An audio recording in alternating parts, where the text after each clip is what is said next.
نوکونڈی سے متصل راجے کراسنگ پوائنٹ کو کاروباری سرگرمیوں کے لیے کھول دیا گیا۔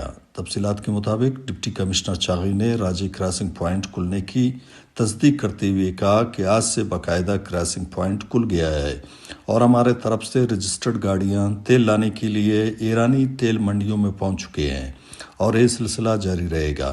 سیکورٹی کے بھی انتظامات سخت کر دیے گئے ہیں تاکہ کوئی ناخوشگوار واقعہ پیش نہ آئے۔ ایرانی سرحدی حکام نے راجے کراسنگ پوائنٹ کو ایک مہینہ قبل نامعلوم وجوہات کی بنا پر بند کر دیا تھا۔ اس دوران کراسنگ پوائنٹ پر روزگار کرنے والوں کو شدید معاشی مشکلات سے دوچار ہونا پڑا۔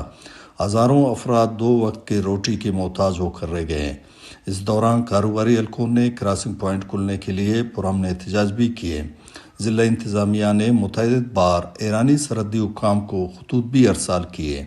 عوامی نمائندوں اور سیکورٹی اداروں نے کراسنگ پوائنٹ کھولنے کے لیے اپنا کردار بھی ادا کیے۔ بالآخر آج کراسنگ پوائنٹ کو تیل کے کاروبار سے منسلک حلقوں کے لیے کھول دیا گیا، جس سے کاروباری حلقوں میں خوشی کی لہر دوڑ گئی۔